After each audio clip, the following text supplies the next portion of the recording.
Even if I've had ideas for videos, I just never really found the time or motivation to make one. Except for that previous video, which I figured would be the only one. But after I posted, one day I was just being normal and happened to check YouTube, and all the responses I saw to my video made me realize I could probably do some more. So this is still gonna be about map offerings, actually. The last video was specifically about how Ott said ban offerings would be useless since you can't ban every map you don't want. But I said they don't need to ban every map you dislike for them to be useful, and here's all of the reasons you could have for only wanting to ban one realm. I didn't go into all of the detail on how ban offerings are just straight up a better concept than map offerings in every regard and should replace map offerings. But now I will. So here we go. I'll be calling the original map offerings that make you go to a map, go-tos for short, and be calling map bans, bans for short. Trust me, that'll be less mind-numbing than hearing offerings, offerings, map offerings, offerings, offerings, ban offerings, map offerings, offerings, offerings. Ever since Dead by Daylight came out in 2016, map go-tos have been a problem. People hated when they were a 100% chance to work, which only got addressed 9 years later. But why did people hate them? Because they were incredibly unfair. In a game where certain maps can be far better for one side than the other, you cannot give individual players the ability to guarantee a map.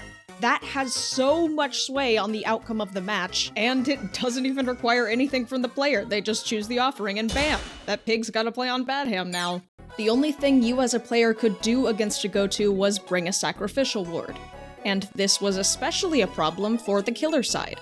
Since the survivor team has a total of 4 offering slots, 9 times out of 10, at least one person would be bringing a go-to. And one person is all you need. So if you didn't want it to be a toss-up on if those go-tos you were gonna see all day would be for one of those terrible killer maps, you had to take a sack ward.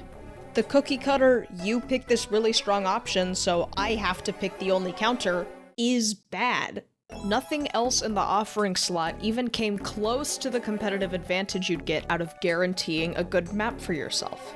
Look, you could send the killer to Badham, or you could add 2 more chests. Think about it. But go-tos aren't a 100% chance to work anymore, so problem solved. They're fair now, right?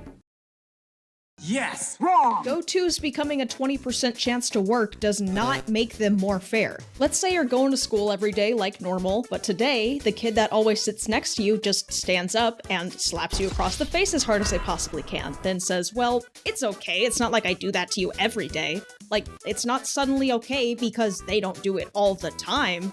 And map go-tos working less often doesn't lessen their impact, because when they do work, it's the same problem they've always had. If you keep trying to send survivors to Forgotten Ruins but the offering doesn't work, then it works, it doesn't matter to that last group of survivors that other teams didn't have to deal with it because they do have to deal with it. It is still unfair when it does work. Because go-tos are supposed to work so much less often, people are less likely to bother bringing them, but that also means that people are much less likely to bring a sack ward, their only counter. So now, when someone does bring a go-to and it does work, sucks to be you, should've brought a sack ward this time. This is especially a problem if you play against Survive with Friends groups that only want to play on bad killer maps, because even though multiple people bringing the same map go-to won't stack, they can each bring a different offering for a different map. And now they have an 80% chance of going to one of the maps they chose, while the killer players are probably never going to be bringing a sack ward. With go-tos now being a 1 out of 5 chance to work, they have the issue of not just being frustrating for the player they're being used against when they work, but frustrating for the player trying to use them when they don't work. When people say that they like the map offering change from 100% chance to 20% chance, it's not because they enjoy using the new map offerings or enjoy having them be used against them. It's because they got nerfed to a point where you don't have to deal with them every single game since most people just gave up on them. Wow, look at that. Good job, behavior. That's fixed. All better. I mean, like, labor of love. Like, go-tos are a fundamentally flawed concept for a game like this. In a game like TF2, where the red team has to hold capture points and blue team has to push in on them, you may play on a map where the red team will have a very hard time defending certain areas. But once the round is over, the team colors get switched, so both sides experience those imbalances. The players can understand, we have to give up on this area for free, but when the team colors get swapped, the other team will give up on this area for free. But in Dead by Daylight, you load in on some map that's terrible for you that your opponent got to pick, you have a bad time, and you just have to move on.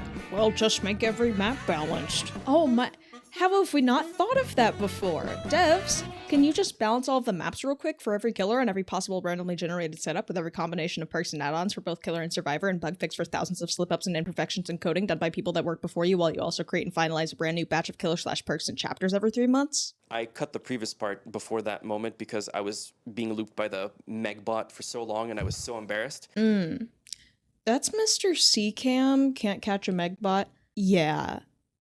He's busy right now. In DBD, you just can't balance letting one player pick the map everyone has to play on, and nerfing the option to just make it work less often isn't a real fix.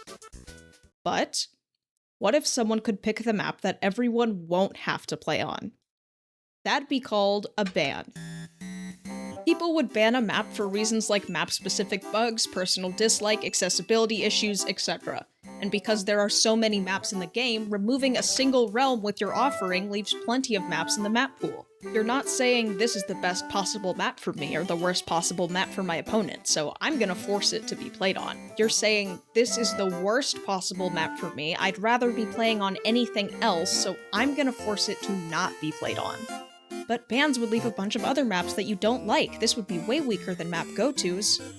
Yeah, exactly.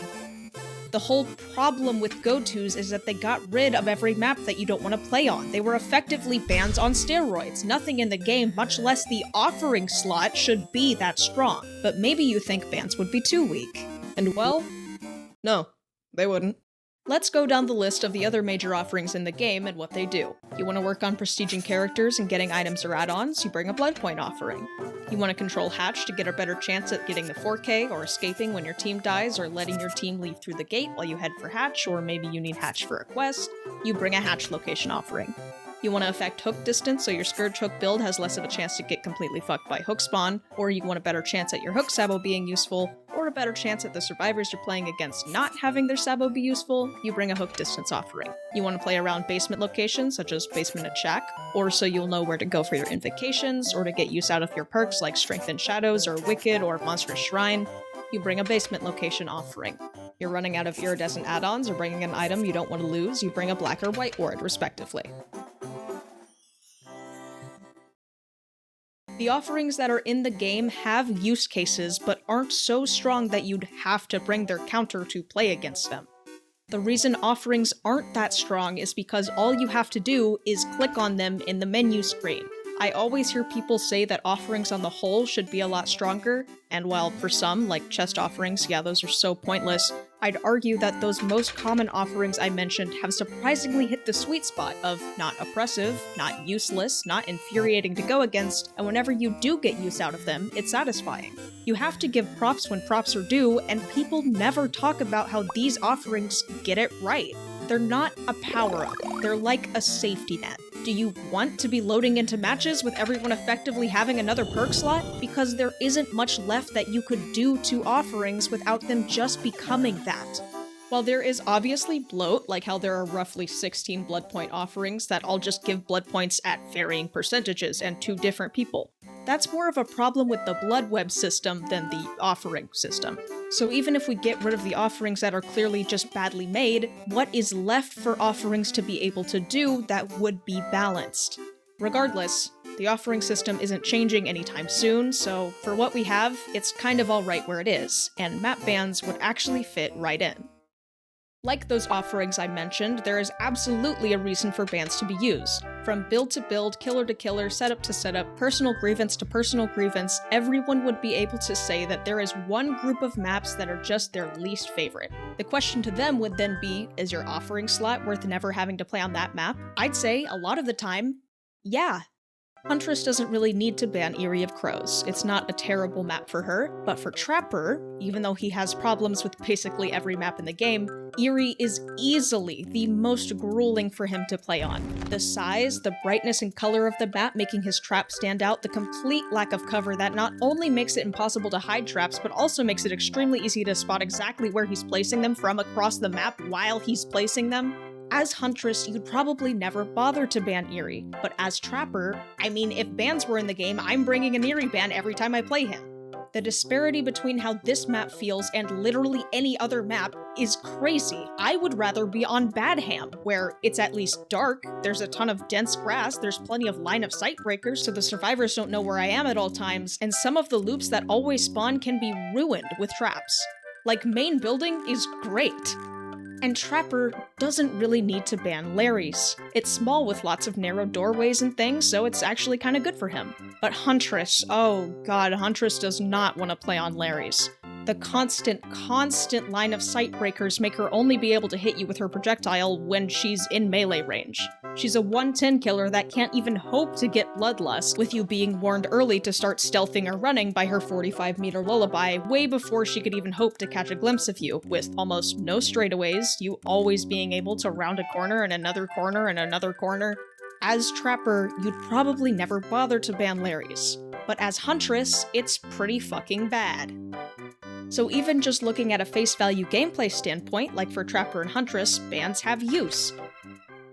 Though maybe you're worried that bans being in the game means the same maps would be getting banned every time. Well, as I just demonstrated, even without considering anything else, Huntress and Trapper each have very different justifications for their least favorite map. Except, maybe the same maps would be getting banned on the survivor side of things. There's really nothing like what individual killers have to worry about for the survivors, like, oh man, this specific survivor I'm playing doesn't vault windows as well on Ormond. A lot of survivor players would probably just pick to ban the maps that are most commonly good for killer and bad for survivor. So to keep that from being abusable, it'd probably be best to limit the survivor side, maybe by only having up to 2 bans work. Even if all 4 players bring bans, the game would only count 2. This should hopefully discourage most survivors that don't have a super strong reason for a ban besides this map's kinda good for killer from using a ban all the time. Since if everyone's trying to bring a ban, yours might not work and you should have just used something else. So instead, the survivors that have other reasons such as phobias of something on a specific map or loading issues with something on a specific map or color and visibility limitations or they're tired of being sent to the same map after playing on it for 2 hours already, things like that aren't so prevalent that everyone's dealing with them all the time, but are issues that are clearly not a priority for the devs, bans will be an option for those players. It's true that this technically means 4 survivors that all have major problems with different maps could be left with only 2 of their bans working, but we're kind of at this difficult crossroads of would this be too abusable, but this be too constricting? I'm not sure. This is the type of thing a PTB is for, by the way, devs. For tampering with details of otherwise sound or reasonable changes, not trying to force your complete lack of understanding into the game and then defending it with, it's just a PTB, it's just a little PTB. Now maybe some people believe that bans would still actually be too weak because they don't affect every game. I mean, the game's not gonna try to send you to one map over and over, so your ban's not gonna be doing something every match, which like, I don't know if you've ever played this game, but actually, that trait perfectly fits in with the existing offerings. If you bring a Bloodpoint offering, but your survivor teammates get rolled and the match is over in 3 minutes, your offering didn't do anything. If you bring a hatch offering, but you down the last 2 survivors right next to each other, or you and your survivor teammates just easily escape through the gates, your offering didn't do anything. In fact, with the hook distance offerings, you'll actually never know if your offering helped you or not, because you don't know where the hooks would have spawned in your match if you didn't bring it. But all of that is actually fine. You didn't have to alter your build or your items or your add-ons or play completely differently, all you did was use an offering. It takes nothing from you except the offering itself. You don't have to do anything to use an offering. It's supposed to be a small benefit you can potentially get some use out of at the cost of nothing except finding it in the blood web. It's supposed to be a relatively small benefit because otherwise it would be so aggravating to go against something that makes your game so much harder while it costs your opponent nothing. If you were playing Killer and someone in the Survivor team you were up against banned Midwich, okay, even if you're Doctor, so Midwich is good for you, that still leaves plenty of other maps that are either good or bad. If you're playing Survivor and the Killer bans Red Forest because they don't want to go to Mother's Dwelling, okay, that still leaves plenty of other maps that are either good or bad. Bans would just be for whatever the individual player deems the worst case scenario map for them to play on, where they're just never having fun on it. This leaves both good and bad maps, meaning you aren't gaining some crazy advantage, you're just keeping your own experience from being the worst it could possibly be. I did see some people claiming that map bans being in the game would widen the gap between the higher and lower tier killers. But when I thought about it, no, the exact opposite of that actually. So what makes Nurse good? She can literally teleport behind you. She just phases through things and can end chases in 10 to 20 seconds. What makes Blight good? He can traverse the map very quickly, can threaten an injury or a pallet break with one ability, and he can zone you with just how fast he is. And where do these two killers struggle? Well, the thing is, they really don't struggle. See, they technically have weak points, but their strengths are just that strong. Nurse doesn't like super long distances because going in a straight line for her technically takes longer than an M1 killer walking in a straight line. But Nurse's ability to blink through things means she can take a straight path where other killers would have to deviate, including how she can change floors without needing a staircase. But even though she could theoretically be slower getting to certain spots than other killers, she makes up for it with the fact that her chase is so ridiculously fast. Because once a decent nurse spots you, or just uses an aura reading perk, you're injured. And once you're injured, you're probably not making enough distance to waste much more of her time. Even if you manage to find her second weakness, being line of sight breakers, and manage to mind game her, her cooldown isn't that long. In 3 seconds, she gets to try again. Blight doesn't like when objects are too sparse that there's nothing to bump off of, or too tight where he has to use multiple rushes to get around objects. But it's not like he really suffers because of that. Blight doesn't like Larry's because it's not completely open for him to be able to go anywhere in the entire map in 8 seconds with 3 bumps, and he doesn't get to zone as easily because there's so many corners and doorways. But who does better on this worst case map? Blight or Huntress? I'll give you a hint. It's the killer that's 115, without a permanent lullaby, and with a mobility power that can still allow them to traverse the map, just not as optimally as usual, and can both remove pellets and injure survivors with that one ability that has a pretty short cooldown. Blight just doesn't have as bad of a time because he's not as bad of a killer. He simply has more going for him. He's less punished when he messes up. It's so much easier to close things out with him compared to Huntress. It's not that Larry's is just as easy as every other map, or that someone completely new to Blight could pick him up in 4K every Larry's match. It's that his worst case map isn't even comparable to the weaker killers' experiences on their worst case maps. A Huntress getting to ban Larry's means so much more to her than a Blight getting to ban Larry's means to him. It's like a rich person choosing between just a single scoop waffle cone or a 4-scoop brownie sundae with sprinkles, and a poor person choosing between rocks or a slice of bread. Comparatively, the rich person's choice is so much less impactful than the poor person's choice. Blight isn't at the mercy of the survivors messing up since its map is just so bad for him, because he's still Blight. But there is one last potential issue I actually mentioned in the last video that bans might have. It's that if you just keep banning one map, you'll run out of the offerings you want to use. But then I realized that there's actually a super easy fix. Just make it so when you find the map offering in the Blood Web, it gives you multiple, to tide you over until you find the next one. Oh, and one actual last thing, I did see some people saying, but if you always ban the same map or realm, you won't know how to play on it. Which, isn't that kind of the whole point of banning it so you don't have to play on it? But also, you're kind of assuming that the theoretical player in question either only plays one killer and there's only one map they dislike, only plays Survivor and there's only one map they dislike, or plays both roles or multiple killers and yet only has one map they dislike. In which case, why do you even want them to play on this map that they clearly hate so much? They're not training for some kind of competitive rule set where they're gonna have to know how to play on every single map in the game. They're hopping on DBD on the weekend, picking Myers and going, I just don't like playing on Ormond. There's no actual problem here. The people making this claim are just being elitist. You have to know how to play on the least fun maps because I suffer through them. I actually love going to Erie as Trapper because it's a challenge. Shut the fuck up, no one cares.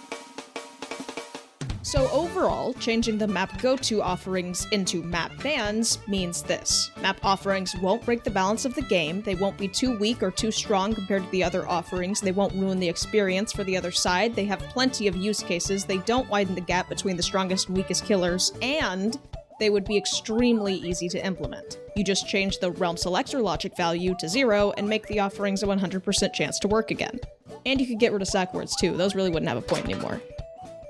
But I regret to inform you that after all of this explanation, after all of the reasons I gave for why map offerings could and should change to this better version, I really don't think it will ever happen. And it's not just because the dev team is too lazy, because like I said, the amount of effort it would take to make this change is like they could accidentally bump their keyboard and it'd be done. The real obstacle keeping this change from probably ever happening is licenses. Dead by Daylight has many licensed characters as well as licensed maps. IP holders care about how their licenses are included and how their licenses can be accessed by the players. The player base can see the licensed characters when they purchase them or when they're with other players who purchase them. It's good for the IP holders to have their IP be easily found within the game. The player base can only access the licensed maps when they are possibly randomly put there or when a player uses a go-to, something that has been in the game since its release and so was absolutely a part of the negotiations between the DBD team and the IP holders. Some IP holders are clearly not too picky about how their maps and the offerings tied to their maps are included in the game. Fallen Refuge and the FNAF location not only share a realm with Garden of Joy in Greenville Square, but also a map offering. Clearly not picky. Forgotten Ruins shares a realm and map offering with Shattered Square, not too picky either. But Midwich is its own realm and offering, same as Hawkins, RPD, The Game, Badham, and Haddonfield. And the worst offender, obviously being the IP owned by Disney, the Alien maps get a realm, but also both have their own individual offering.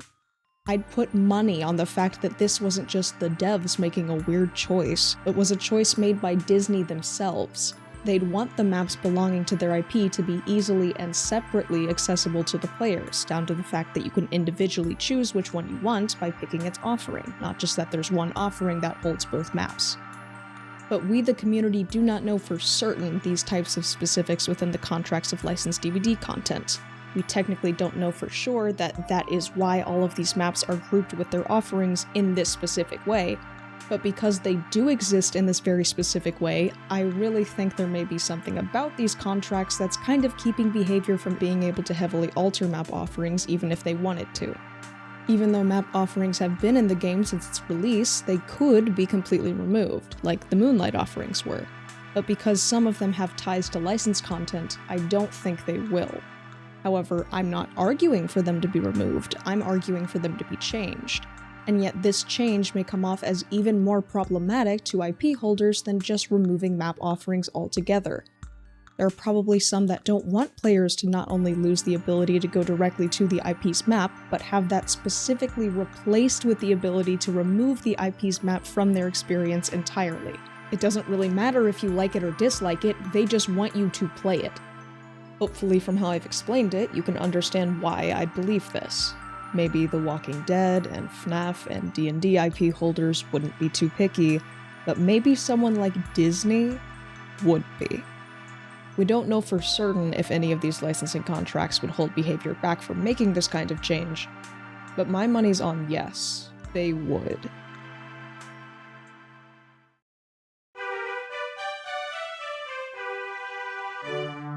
Because I believe this, I mentioned at the end of the last video that this map offering change is probably not gonna happen. I didn't add all of this explanation because it wasn't the main point of that video, and I didn't want to tack on a ton of extra time to finishing it. I only bothered to include the bit at the end because I wanted to get the idea out there and didn't think I was even gonna make another video.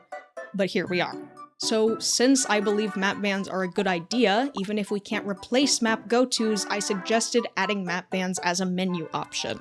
You could pick one realm and within that realm choose to ban or not ban each map. Like, let's say your most hated map in the entire game is Mother's Dwelling, but you actually kind of enjoy Temple of Purgation, you'd be able to ban one and keep the other. If that proves to be too complicated for the devs for some reason, then we can just make it work by banning everything in a realm and not getting specific about it. But I also mentioned that if this map ban menu was a thing, there's really not a great way to implement it for Survivor. As I said before, Survivors have less variation and worst maps because while Killers are 42 different characters, Survivors are one character. Because of this, the overall worst maps for Survivor are always the same. And if Survivors were able to ban maps for free, you'd see the exact same maps being banned every time, meaning less variation in the map pool. Meanwhile, for Trapper, I'd rather go to Badhammer Garden than Eyrie of Crows. For Unknown, I'd rather go to Badhammer Garden than the Alien maps. For Houndmaster, I'd rather go to Badhammer Garden than the game. I'm using Badhammer Garden as examples because those are easily considered the worst killer maps across the board, and yet I find it easier to play on them than certain other maps, just depending on the killer I'm playing and the specific weaknesses of their power. But for Survivor, the only variation in a map being good or bad is what killer you're playing against, which you don't get to know going in, meaning that the only maps you as a survivor should be banning are the maps that are most consistently bad, as in, they're small. Forgotten Ruins, Fallen Refuge, Larry's, and Midwich. But from player to player, maybe there's a different map that they actually dislike more than those maps.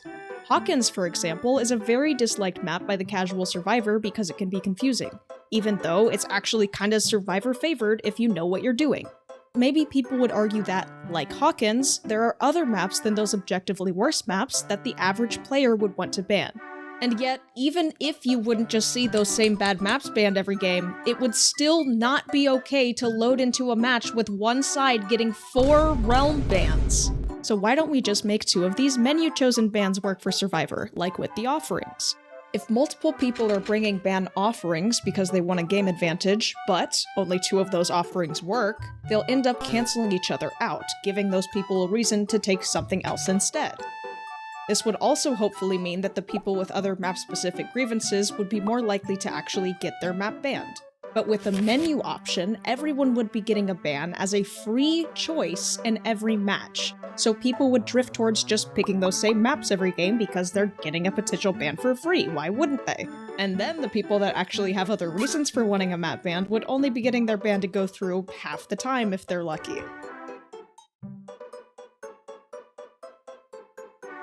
If map offerings could just be changed from go-tos into bans, that'd be great. But since I think that change is not gonna happen, a menu option for killer only is the most logical alternative I can give. The only negative outcome I could even see coming from any of this ban stuff would be that behavior would get their poor graphs and data a little messed up, assuming that those were functioning and good for the community in the first place. And if we can't get map offerings to finally be changed, at least let the poor trappers ban Eyrie, cause you don't need that.